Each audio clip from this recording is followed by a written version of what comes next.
இல்லை, இந்த ஓவியத்தை வந்து ரொம்ப சிறப்பான ஓவியத்தை இதை கொடுத்தது வந்து ஸ்ரீதருக்கு தான். ஸ்ரீதர், தேங்க்ஸ். அனைவருக்கும் வணக்கம்.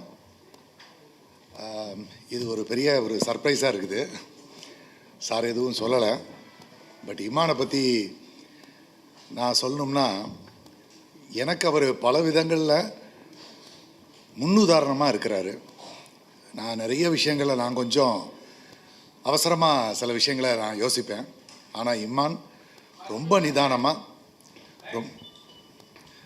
நிதானமாக அவர் யோசிக்கிறத வச்சு கரெக்டாக இருக்கும் எல்லாமே.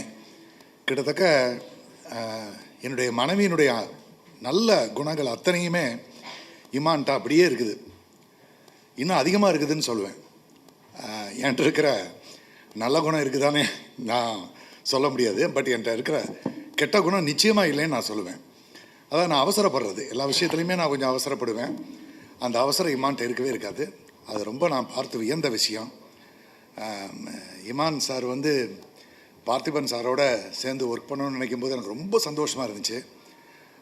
ஏன்னு கேட்டிங்கன்னா, அவரெல்லாம் ஒரு மிகப்பெரிய லெஜெண்டு. அவர்கிட்ட முதல்ல யோசித்தோம் என்னென்னா, நம்மளும் அவர் ஒத்துக்குவாரா அப்படின்னு யோசித்தோம். அந்த அளவுக்கு நான் என்னுடைய மனசில் ஏற்பட்டதை சொன்னேன். பட்டு கடவுளை அந்த தருணத்தை எங்களுக்கு கொடுத்தாரு. சாரோட சேர்ந்து ஒர்க் பண்ணுறது எங்களுக்கு மிகப்பெரிய அதிர்ஷ்டமாக இருக்குது. எல்லாரும் எங்களுக்காக ப்ரே பண்ணுங்கள். 3 பிள்ளைகளுக்காக முக்கியமாக ப்ரே பண்ணுங்கள். எல்லாருக்கும் வணக்கம். நான் இது மாதிரிலாம் முன்னாடி பேசினதில்லை. ஸோ இவர் பற்றி சொல்லணுன்னா நிறையா பேசலாம். But to be very short, இவர் மாதிரி அவ்வளோ பேஷனட்டாக மாடஸ்டாக மற்றவங்களோட சைட்லேருந்து யோசித்து ஒவ்வொரு குட்டி குட்டி திங்ஸும் பண்ணி நான் யாரையும் இது வரைக்கும் பார்த்ததில்லை. He is a beautiful human being. And கோவப்பட்டு பார்த்ததே இல்லை இது வரைக்கும். He is the most peaceful person and a wonderful father, extremely loving. அந்த லவ்வுங்கிறது ஃபேமிலிக்கு மட்டும் இல்லை, எல்லாருக்குமே அதை அவர் கொடுப்பார். ஸோ அதனால தான் அவர் இந்த ட்ரஸ்ட்டை வச்சு பண்ணுற விஷயம் எல்லாமே வந்து ரொம்ப நல்லா நடந்துகிட்ருக்கு. So I am blessed to have him as my husband. Thank you. என் அப்பா சாங் எனக்கு பிடிக்கும்.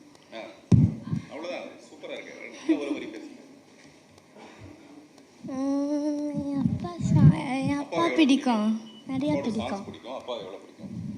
யூனிவர்ஸ் அளவுக்கு பிடிக்கும். இல்லை, அது விடுபட்டா. எல்லா துதிக்கான மகிமையும் இயேசு கிறிஸ்து ஒருவருக்கே. ரொம்ப சந்தோஷம். இப்படி ஒரு நிகழ்வை ஏற்படுத்தி கொடுத்த பார்த்திபன் சாருக்கு என்னுடைய மனமார்ந்த நன்றிகளை தெரிவிச்சுக்கிறேன். ஆச்சு இத்தனை வருடங்கள் திரைப்பயணம், இசைப்பயணம், things stepping in to 23rd year, 24th year, 23rd yearன்னு நினைக்கிறேன் ஃபிலிம் இண்டஸ்ட்ரிக்குள்ளே. அண்ட் நிறைய பர்த்டேஸ் பார்த்தாச்சு. அதில் நிறைய பர்த்டேஸ் ரொம்ப சந்தோஷமான பர்த்டேஸ் நடந்திருக்கு. கொஞ்சம் சோகமான பர்த்டேஸும் நிறையா இருந்திருக்கு. ஆனால் இந்த பர்த்டே ரொம்ப ஸ்பெஷலாக ஆக்கின இந்த அகிரா டீமுக்கும் பார்த்திபன் சாருக்கும், இந்த டோட்டல் டீமுக்கு என்னுடைய நன்றியை தெரிவிச்சுக்கிறேன். ஏன்னா இப்படி ஒரு செட்டப் நான் எதிர்பார்க்கவே இல்லை சார். நீங்கள் சின்ன லீடு கூட கொடுக்கல, எல்லாமே சர்ப்ரைஸாக தான் இருக்குது. ரொம்ப ரொம்ப நன்றி. அண்டு இத்தனை வருடங்களாக ஊடகம் எவ்வளோ சப்போர்ட்டிவாக இருந்திருக்கீங்கன்றது நான் வார்த்தைகளில் சொல்ல முடியாது. அது அவ்வளோ விஷயங்கள் நடந்திருக்கு. என்னை வந்து நிறைய விஷயங்கள் என்னை வந்து பக்குவப்படுத்தியிருக்கீங்க. என்னுடைய இசைத்துறையில் அடுத்தடுத்த கட்டத்துக்கு வந்து என்னை எடுத்துகிட்டு போகிறதுக்கு என்னை நானே எந்தெந்த விஷயங்கள்லாம் திருத்தி கொள்ளணுமோ அதெல்லாம் வந்து ரொம்ப பக்குவமாக எனக்கு வந்து சொல்லி கொடுத்து என்னை மேம்படுத்தியிருக்கீங்க, அப்படி தான் சொல்லணும். அதுக்கு ஊடகம் நண்பர்கள் அனைவருக்கும் என்னுடைய நன்றியை தெரிவிச்சுக்கிறேன். அண்டு இந்த ஒரு ஈவெண்ட்டில் அமளி, டாக்டர் நேத்ரா, அப்பா கூட இருக்கிறதுல வந்து எனக்கு இன்னும் கூடுதல் சந்தோஷம். நிறைய நடந்திருக்கு வாழ்க்கையில், நிறைய இனிப்பான விஷயங்கள், நிறைய கசப்பான அனுபவங்கள் எல்லாமே இருந்திருக்கு வாழ்க்கையில். பட் அதை தாண்டி இந்த இசை அப்படின்ற ஒரு இறை சக்தி தான் வந்து என்னை கொண்டு போயிட்டே இருக்குது. ஒவ்வொரு நகர்வும் வந்து அதுதான் என்னை இழுத்து கொண்டு போயிட்டே இருக்குது. அப்படி ஒரு நல்ல நிகழ்வாக, ஒரு நல்ல ஒரு கொலாபரேஷனாக நான் இந்த திரைப்படம் பார்க்குறேன். டீன்ஸ் இதில் முதல்ல ஒரு பாட்டு 2 பாட்டு அப்படின்னு ஆரம்பித்த இந்த பயணம் வந்து நீங்கள் ஒரு 8 பாட்டு செய்ய வச்சுருக்கு. அவ்வளோ சின்னதாக வேலைகள். அண்ட் முக்கியமாக பார்த்திபன் சாரோடைய அசோசியேஷன் முதல்ல இந்த மாதிரி பண்ணலாம் அப்படின்னு முதல்ல பேசிக் டிஸ்கஷனில் இருந்தபோது நிறைய பேர் ரொம்ப சொன்னாங்க, சார் வந்து ஒர்க் பண்ணுறது ரொம்ப டஃப்பாக இருக்கும், கொஞ்சம் பார்த்துங்க அப்படின்லாம் வந்து சொன்னாங்க. ஆனால் எனக்கு ஃபஸ்ட்டு ஒரு சாங் 2 சாங் ஒர்க் பண்ணும் போதே தெரிஞ்சது one of the sweetest person I ever worked with. And ஒவ்வொரு பாடலும் ஒர்க் பண்ணும் போதும் அவ்வளோ இன்ட்ரெஸ்டாகவும் அவ்வளோ ஆசையாகவும் இருந்தது. அண்ட் சம்டைம்ஸ் அவர் ஓகேன்னு சொன்னால் கூட நான் இன்னும் கொஞ்சம் அந்த எக்ஸ்ட்ரா எட்ஜு போய் கொஞ்சம் அப்படி ஏதாவது ஒன்று பண்ணலாமா, ஏன்னா ரொம்ப ஒரு குவர்க்கான ஒரு மைண்டோட எதுவாக இருந்தாலும் அதில் ஏன் இந்த விஷயம் இப்படி இருக்கக்கூடாது, இதுக்கு வேறு ஒரு ஆங்கிள் இருக்குது, இது வேறு ஒரு பெர்ஸ்பெக்டிவ் இருக்குது, இது ஏன் இப்படி நம்ம இப்படி ஹேண்டில் பண்ணக்கூடாது அப்படின்ற ஒரு பார்வை வந்து எனக்கு ரொம்ப பிடிச்சிருந்தது. நானும் அந்த மாதிரி ஒரு குவர்க்கி மைண்டை வந்து எதிர்பார்க்குற ஒரு ஆள் அப்படின்றதுனால அது கரெக்டாக அந்த வேவ் லெங்த் வந்து செட் ஆச்சு. அண்ட் ரொம்ப ஒரு இனிமையான அனுபவமாக இருந்தது இந்த 7-8 பாடல்கள் ஒர்க் பண்ணும் போதும். ப்ளஸ் அவருடைய வரிகளுக்கும் இசையமைச்சிருக்கேன் இந்த திரைப்படத்தில். எல்லா பாட்டும் அவர் தான் எழுதியிருக்காரு. ஒரு பாடல் மட்டும் ரேப் இசையில் வந்து அறிவு வந்து எழுதியிருக்காரு, கூட சேர்ந்து அவர் எழுதியிருக்காரு. மற்றபடி ப்ரிடாமினண்ட்டாக அவர் தான் எழுதியிருக்காரு இந்த பாடல்களில். ரொம்ப சந்தோஷம். நிறைய வெரைட்டி ஆஃப் சாங்ஸ் இதில் வந்து பண்ணியிருக்கோம். ஏன்னா நிறைய திரைப்படங்கள் இதுக்கு முன்னாடி ஒர்க் பண்ணியிருக்கேன். ஜான்ரர் ஸ்பெசிஃபிக்காக இருக்கும். இது வந்து ஒரு ஃபோக் மியூசிக்னால் முழுக்க ஃபோக் மியூசிக்காக இருக்கும், இல்லாட்டி வந்து முழுக்க ஒரு வெஸ்டர்ன் கிளாசிக்கல் தேவைப்படுறது தான் வெஸ்டர்ன் கிளாசிக்கலாக இருக்கும். ஸோ இந்த மாதிரி எல்லா திரைப்படங்களும் ஒரு பர்டிகுலர் ஜானர் ஸ்பெசிஃபிக்காக இருக்கும். இதில் அப்படி இல்லாமல் கொஞ்சம் கலந்து கட்டி அடிக்கிற மாதிரியான சாங் சுச்சுவேஷன்ஸ் வந்து ஏற்படுத்தி கொடுத்துருக்காரு. இது ஏன் இப்படி இருக்கலாம், இது ஏன் இப்படி இருக்கக்கூடாது அப்படின்ற நிறைய கேள்விகள் வந்து நிறைய விஷயங்கள் என்னை வந்து க்ரியேட்டிவ் மைண்டுக்குள்ளே நிறைய ப்ரொவோக் பண்ணுச்சு. அது நிறையா ஒர்க் பண்ணியிருக்கோன்னு நம்புகிறேன் நான். அண்ட் இந்த ஃபஸ்ட் லுக் லான்ச், இந்த ஒவ்வொரு விஷயமும் இந்த படத்துக்கு சம்மந்தமாக நடக்கிற ஒவ்வொரு சின்ன நிகழ்வும் இருக்கட்டும், சின்ன நகர்வாக இருக்கட்டும், அது ரொம்ப கான்சென்ட்ரேட் பண்ணி அவ்வளோ ஆசையோட ஒர்க் பண்ணுறாரு. அப்படி இருக்கிற டெக்னீஷியன் வந்து நான் ரொம்ப விரல விட்டு எண்ணக்கூடிய டெக்னீஷியன் தான் பார்த்துருக்கேன் கடந்த 23-25 வருஷத்தில். 23 வருஷம் வந்து சினிமா வாழ்க்கை. அதுக்கு முன்னாடி நான் சின்ன திரையில் ஆரம்பித்தது பார்த்தா இன்னும் டோட்டலாக ஒரு 27-28 வருஷம் வருது. நான் இதுக்குள்ளே தான் இருந்திருக்கேன், இசையை தவிர்த்து வேறு எதுவும் தெரியாது நம்மளுக்கு. ஸோ எத்தனையோ நபர்களை சந்திச்சிருக்கேன், எத்தனையோ இயக்குநர்களுக்கு வந்து சந்திச்சிருக்கேன். பட் இதில் பார்த்திபன் சார் வந்து கொஞ்சம் வந்து குதர்க்கம் தான், கொஞ்சம் ஒரு மாதிரி ஒரு யூனிக் பீஸ் தான் அவர். ஸோ அப்படி வந்து இவ்வளோ ஆசையோட இவ்வளோ ஒரு நேசத்தோட ஒருத்தரை வந்து சினிமா மேலே இவ்வளோ ஆசையோடு இருக்க முடியுமா அப்படின்ற விஷயம் வந்து ரொம்ப ஆச்சரியப்பட வைக்குது. ஏதாவது ஒரு பாயிண்டில் எங்கேயாவது கொஞ்சம் டயர்டாகும் எல்லாருக்கும். பட் அப்படி டயர்டாகாமல் ஓடிட்டு இருக்கிற ஒரு முக்கியமான நபராக அவரை வந்து பார்க்குறேன். ஒரு காதலிக்கு இந்த மாதிரி பயங்கரமாக டெக்கரேட்லாம் பண்ணி ப்ரெசென்ட் பண்ணுறதை கூட ஏதாவது நான் கொஞ்சம் அண்டர்ஸ்டாண்ட் பண்ணிக்க முடியும். இன்னொரு ஆணுக்கு வந்து இந்த மாதிரி பயங்கரமாக வந்து செட்டப்லாம் பண்ணி இப்படி ஒரு பர்த்டே விஷ் பண்ணுறாரு நினச்சி பார்க்கும்போது அவருடைய மனசு, அவருடைய தூய்மையான அன்பை வந்து புரிஞ்சிக்க முடியுது. ரொம்ப தேங்க்யூ சார். இது வந்து நான் எதிர்பார்க்கவே இல்லை. ரொம்ப அழகான நிகழ்வாக ஏற்படுத்தி கொடுத்துருக்கீங்க. ரொம்ப மறக்க முடியாத பர்த்டேவாகவும் இது ஏற்படுத்தி கொடுத்துருக்கீங்க. நன்றி சார். அண்ட் கால்வெல் சாருக்கும் ரஞ்சித் சாருக்கும் வந்திருக்க தயாரிப்பாளர்கள். இன்னும் ஒருத்தர்கிட்ட நான் ஃபோனில் மட்டும் தான் பேசிக்கிட்டு இருக்கேன், இன்னும் ஒருத்தர் நான் சந்திக்கலை. ஸோ அவருக்கும் என்னுடைய நன்றியை சொல்லிட்டுருக்கேன். And thank you so much for this சின்னதாக க்யூட்டாக ரொம்ப அழகாக இப்படி ஒரு மேடை, இந்த மேடையில் இப்படி ஒரு மேடை ஏற்படுத்தி கொடுத்துருக்கீங்க. Thank you so much sir. நன்றி. Ladies and gentlemen, it's my pleasure to be here today to present an award on behalf of the World Records Union. We are gathered here to celebrate the theatrical premiere of the first look of feature film titled Teens, directed by Mr. Radhakrishnan Parthiban, music composed by Mr. D. Iman, cinematography by Mr. Geomik Ari, and edited by Mr. Sudarsan. This is a momentous occasion for the entire team behind the film, as they have achieved a remarkable new record. The World Records Union is proud to recognize their achievement and honor them with this award. I would like to take this opportunity to congratulate the entire team behind Teens for their hard work, creativity, dedication. Your passion for cinema has resulted in a truly remarkable film that has set a new standard for the industry. I would also like to thank the World Records Union for giving me this opportunity to present this award. It's an honor to be a part of an organization that recognizes and celebrates excellence in all fields. Once again, congratulations to the team behind teens on this incredible achievement. I wish you all the best for the future and look forward to seeing more groundbreaking work from the teams in the years to come. Thank you so much. Good afternoon, everyone. As previously stated, my name is Christopher. I am a regional adjudicator for the World Records Union. We are proud to recognize this record attempt and provide the facilitation certificate up here on stage today. This is a record in the first of its kind. It has not been done before, so congratulations to the team who has developed Teens, and congratulations to India as well, being the fact that this is the first record attempt in the entire world in this field. So congratulations to you all. Beyond that, I'd like to say, this is the first time I've ever had to recognize and work with my team in order to identify this record. It was extremely rare. So hats off to you all, and this is well deserved.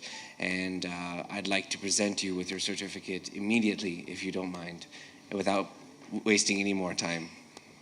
Just before that, I want to read out what the record states in case it's not clear in every single photo.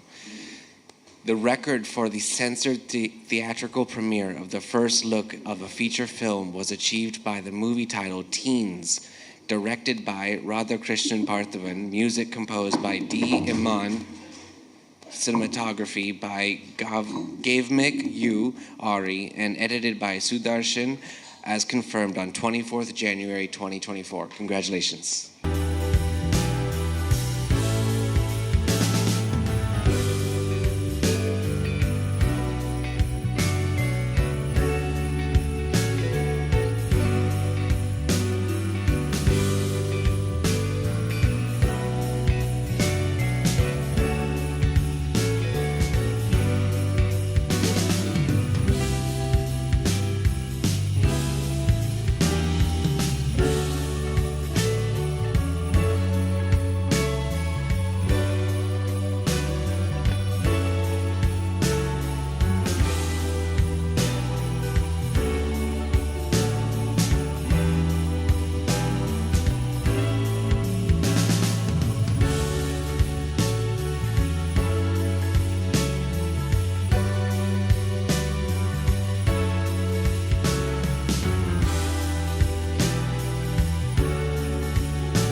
எல்லாருக்கும் வணக்கம். Happy பர்த்டேண்ணா. அப்புறம் உலக சாதனை படித்ததுக்கு பார்த்துக்கணுன்னா ரொம்ப நன்றி. Thanks. பத்திரிகை நண்பர்கள், இந்த படத்தில் பாடல் வரிகள் முழுக்க முழுக்க பார்த்திபன் சார் எழுதியிருக்காரு. அதில் ஒரு வரி ரொம்ப மனசுக்கு ஒட்டிய வரி இந்த இடத்துல சரியாக பதியும்னு நினைக்கிறேன். ஸ்ரேயா கோஷல் பாடியிருக்காங்க அந்த பாட்டை. அதில் உன் கண்ணெல்லாம் பல்லிழிச்சதேன்னு சொல்லிட்டு இசைக்கு இமானுடைய பிறந்த நாளில் அவருடைய கண்கள் எல்லாம் சிரிச்சுக்கிட்டே இருக்குங்கிறது தான் இந்த இடத்துல உண்மையான தருணமாக நான் சொல்லணும்னு நினைக்கிறேன். உறுதியாக சரியா இல்லையா?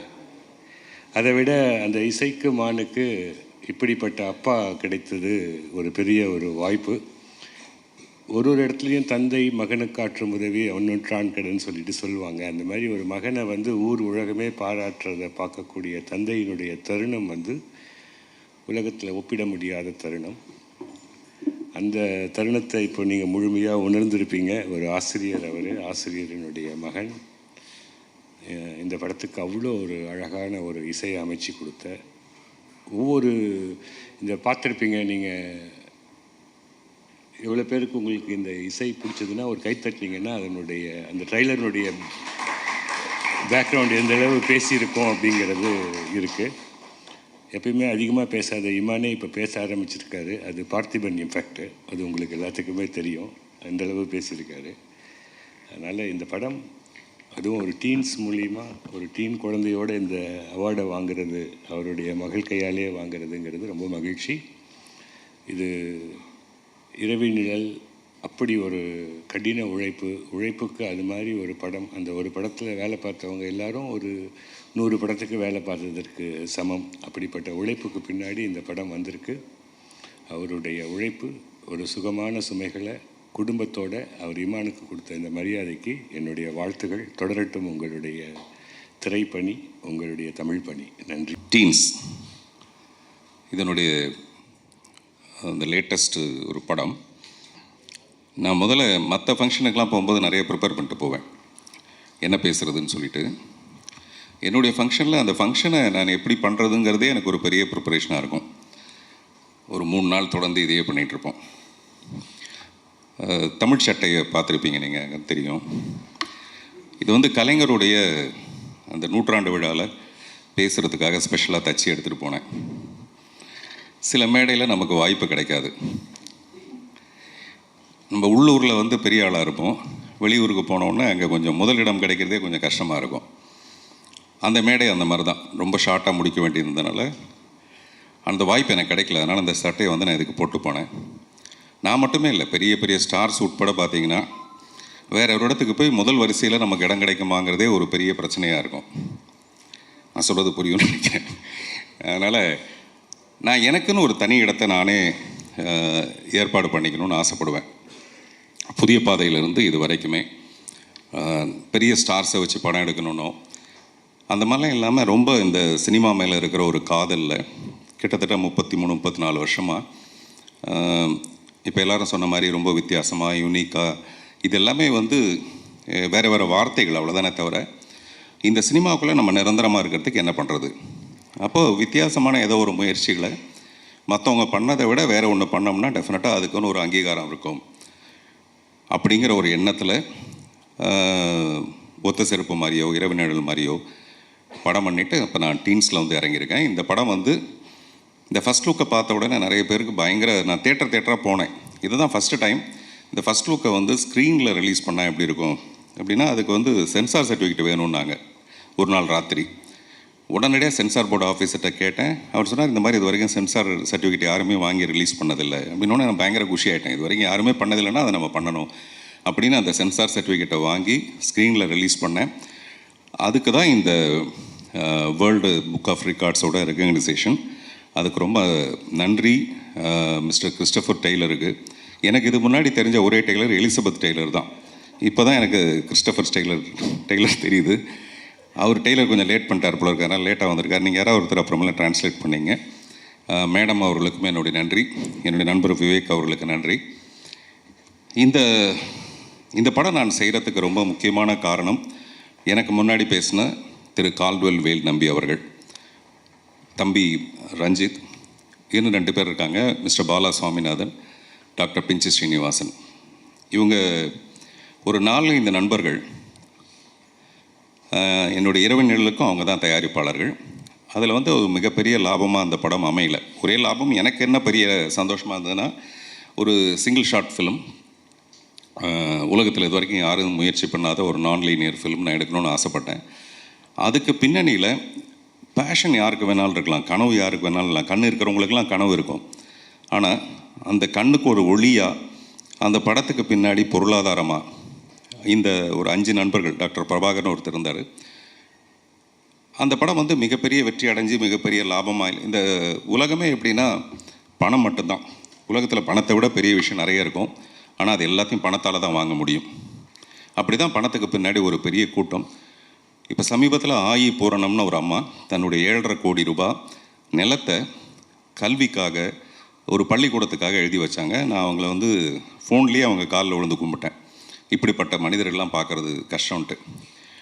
என்னை விட அதிகமான பேஷன் வந்து திரு கால்டுவெல் வேல் நம்பிக்கும் ரஞ்சித்துக்கும் இருந்ததுனால தான் மறுபடியும் இந்த டீன்ஸுங்கிற ஒரு படத்துக்கு அவங்க தயாரிப்பாளர்களாக வந்திருக்காங்க. இப்போ இந்த படத்தை என்ன விலைக்கு விற்க முடியும், எவ்வளோ லாபம் வரும், அது எதுவுமே அவங்களுடைய எதிர்பார்ப்பு கிடையாது. என்னுடைய கனவுக்கு ஒத்துழைக்கணும், அவ்வளோதான். ஸோ அதனால் அவங்களுக்கு காலத்துக்கு நான் நன்றி சொல்லலாம். அது இந்த படம் வந்து பொருளாதார ரீதியாகவும் ஒரு பெரிய வெற்றி அடையுன்றது என்னுடைய நம்பிக்கை. காரணம் வந்து இது ஒரு குழந்தைங்களை வச்சு நான் பண்ணுற ஒரு படம். 13 குழந்தைங்களை வச்சுட்டு குடும்பத்தோடு பார்க்கக்கூடிய எந்த எக்ஸ்பெரிமெண்டல் முயற்சிலாம் இல்லாமல், பட் அட் த சேம் டைமில் நீங்கள் பார்க்குற ரெகுலரான ஒரு ஃபில்மாக அது இருக்காது. அந்த மாதிரி ஒரு படம் பண்ணிகிட்ருக்கேன். இந்த படத்துக்கு வந்து ஒரு பக்க பலம் திரு கேமி கேரி, இந்த படத்தோட சினிமாட்டோகிராஃபர். நீங்கள் விஷுவல்ஸ் பார்த்தீங்கன்னாவே தெரிஞ்சிருக்கும், அவர் ரொம்ப பிரமாதமாக இந்த படத்தை பண்ணியிருக்காரு. அடுத்து இசை. நான் இது வரைக்கும் ராஜா சார் கூட ஒர்க் பண்ணியிருக்கேன், ரஹ்மான் சார் கூட ஒர்க் பண்ணியிருக்கேன், சத்யா சார் கூட ஒர்க் பண்ணியிருக்கேன். பட் இமான் சாரோட ஒர்க் பண்ணணுங்கிறது எனக்கு ரொம்ப ஆசை. நான் ரொம்ப நாளாக அதை ட்ரை பண்ணேன். ஏதோ ஒரு காரணம், மைனாலாம் படம் பார்த்துட்டு 4 ஃப்ரேம்ஸில் கீழே நின்று மிஸ்டர் உதயநிதி ஸ்டாலினுக்கு வந்து ஃபோன் பண்ணி இந்த படத்தை நீங்கள் வாங்கியே தரணும்னு சொல்லி அவரை வரவழைச்சி படம் காட்டினேன். அவர் இப்போ சொன்னார், ஒரு காதலிக்கு தான் இந்த மாதிரி பண்ணுவாங்க. என் காதல் அங்கேருந்து ஆரம்பித்தது இமான் மேலே. அப்போ ஆரம்பித்த காதல் அது இது வரைக்கும் நீண்டு இப்போ தான் நாங்கள் 2 பேரும் ஒரு கல்யாணம் பண்ணிக்கிட்டு குடும்பம் நடத்துகிற லெவலில் ஒரு 7 பிள்ளைங்க பிறந்திருக்கு. நான் சொல்கிறது 7 பாட்டு. இத்தனைங்க நாங்கள் நிறைய நைட்டில் ஒர்க் பண்ணுறவர் கிடையாது அவர். அதனால் எங்களுக்கு ஃபஸ்ட் நைட்டாக இல்லாமல் எல்லாம் ஃபஸ்ட்டு டேவாகவே நடந்துருந்துருக்கு இவ்வளோ நாளாக. அதில் எனக்கு அவர் மேலே இருக்கிற இப்போ நான் ராஜா சார் கூட ஒர்க் பண்ணிவிட்டு ரஹ்மான் சாருக்கெலாம் ஒர்க் பண்ணிவிட்டு நான் நிறைய பேரோட இருந்து வாழ்ந்துட்டு வந்திருக்கேன் இல்லையா. அதனால் எனக்கு தெரியும் ஒவ்வொருத்தர் என்னென்ன பண்ணுவாங்க, இமான் சார் எப்படி ஒர்க் பண்ணுவாருன்னு. என்னை விட ஒரு 10 மடங்கு 12 மடங்கு அந்த லிரிக்ஸ் மேலே ரொம்ப பயங்கரமாக கவனம் செலுத்தி, இந்த லிரிக்ஸ் வந்து தேயாமல் அந்த பாட்டு எவ்வளோ சிறப்பாக வரலாம். அப்புறம் அவரே சொன்னார், நானே கொஞ்சம் விட்டுட்டா கூட அவர் விடாமல், அல்லது அவரே விட்டால் கூட நானும் கொஞ்சம் விடாமல், அந்த மாதிரி 2 பேரும் ரொம்ப ஒரு பியூட்டிஃபுல் தம்பதிகளாகவே நாங்கள் இந்த படத்தில் வாழ்ந்துருக்கோம். ரொம்ப ரொம்ப சந்தோஷமாக இருந்தது. நான் அடுத்த படத்துக்கு வேறு மியூசிக் டைரக்டர் நான் முன்னாடி நினச்சிருந்தேன் இந்த படம் ஆரம்பிக்கிறதுக்கு முன்னாடி. இப்போ இந்த நினப்பு இப்போ மாறிப்போச்சு. அது வந்து அவர் ஏற்படுத்தின ஒரு விஷயம். அவர் அதை நினச்சி அவர் எதிர்பார்த்து செய்யலைனா கூட இப்போ எனக்கு ஒரு பயங்கர ஈடுபாடு. இன்னும் ஒரு 10 பாட்டு. அப்புறம் இப்போ இந்த படத்தோட பேக்ரவுண்ட் ஸ்கோர் எப்படி வரப்போகுதுங்கிறது எனக்கு ஒரு பயங்கர க்யூரியாசிட்டி. இமான் சார்கிட்ட வந்து எனக்கு ரொம்ப பிடிச்ச விஷயம், அவர் வந்து ஒரு சிறந்த தந்தையாக இருக்கார். இப்போ அவர் பேசும்போது கூட அவர் மட்டும் இல்லை, அவருடைய தந்தையும் அப்படி தான் 3 குழந்தைகளும் நல்லா இருக்கணும்னு வேண்டிக்கங்க அப்படின்னு சொன்னார். அதோட அர்த்தம் என்னென்னு எனக்கு தெரியும் நல்லா. நானும் 3 குழந்தைக்கு அப்பா தான். இமான் சாருடைய அப்பா வந்து நம்ம இந்த நேரத்தில் ரொம்ப பாராட்டணும். இந்த படம் பண்ணுறதுக்கு ரொம்ப முக்கியமான காரணம் அவர். என்னெல்லாம் ஒரு மியூசிக் டைரக்டருக்கும் நமக்கு நடுவில் என்னெல்லாம் பிரச்சனை வருமோ அந்த எந்த பிரச்சனையும் வராமல் அவர் பார்த்துக்கிட்டதுக்காக அவருக்கு நன்றி. அவருடைய 3 குழந்தைகளும் சிறப்பாக இருக்கணும். அவரே சொல்லும்போது சொன்னார், சில பிறந்தநாள் ரொம்ப சந்தோஷமாக இருக்கும், சில நாட்கள் வந்து சோகமாக இருக்கும் அப்படின்ட்டு. இப்போ கூட அவர் ஒரு சின்ன சோகத்தை கடந்து இந்த பிறந்த நாளில் கூட அதை ரொம்ப மறைச்சிக்கிட்டு அந்த கஷ்டமே வெளியில் தெரியாமல், அந்த மாதிரி மிகப்பெரிய ஒரு கலைஞனுக்கு கூட அந்த பற்றுங்கிற ஒரு விஷயம் மிகப்பெரிய ஒரு விஷயம். அதனால தான் அவருடைய பாடல்களில் இருக்க அந்த எமோஷன் கனெக்ஷன் வந்து அவ்வளோ பிரமாதமாக இருக்கும். அவர் தேசிய விருது வாங்கின பாடல் உட்பட. ஸோ அப்படி இமானோட நான் ஒர்க் பண்ணுறது ரொம்ப ரொம்ப சந்தோஷம். இன்னும் அவரை பற்றி நிறைய பேசுகிறதுக்கான நிறைய மேடைகள் இருக்குது. அப்புறம் இந்த விருது வந்து எனக்கு ரொம்ப மகிழ்ச்சி. அப்புறம் ஒரு படத்தோட ஆரம்பத்திலேயே இந்த மாதிரி உலக லெவலில் அது ரெகக்னைஸ் ஆகிறதுங்கிறது ரொம்ப ரொம்ப ஒரு பெரிய உத்வேகத்தை கொடுத்துருக்கு. விரைவில் இந்த படம் திரைக்கு வரும். இது வரைக்கும் பத்திரிகை நண்பர்கள் எல்லாருமே வந்து ஊடக நண்பர்கள்லாம் நான் என்ன பண்ணாலும் அதுக்கு ஒரு மிகப்பெரிய அக்கறையோடு அதுக்கு ஒரு இம்பார்ட்டன்ஸ் கொடுத்து நீங்கள் பண்ணிகிட்ருக்கீங்க. உங்கள் எல்லாருக்கும் என்னுடைய மனப்பூர்வமான நன்றி. வேறு ஏதாவது விட்டு போச்சா நிக்கில்? ஒன்றும் இல்லை. ஓகே, நான் பாலிடிக்ஸ் எதுவுமே பேசவில்லை என்பதை அமைதியுடன் தெரிவித்துக் கொள்கிறேன். நன்றி, வணக்கம். அவர் எப்போவுமே புதுசாக தானே செய்வார்.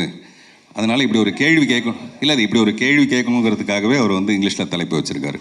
இப்போ நான் தமிழ்லேயே வச்சுருந்தேன்னு வச்சுங்களேன், இப்படி ஒரு கேள்வி வராதில்ல. யாருமே கேள்வி கேட்க தயங்கும் போது நீங்கள் தைரியமாக கேள்வி கேட்குறதுக்கு காரணமாக இருந்திருக்கிறது இந்த டைட்டில். டீன்ஸ்னால் அந்த 13 பருவம். அது 13 வயசு ஆகும்போது டீன்ஸ், 13s 14s 15ஸ்ன்னு சொல்லுவாங்க இல்லையா சார்? 13 பருவம் தானே கரெக்டான விஷயம். 13 வயது 13 பருவம் தான். 13 பருவத்தில் வர்றது தான் 13 வயது. நீங்கள் அதெல்லாம் பார்த்து வச்சுக்கிட்டே பண்ணுவீங்க.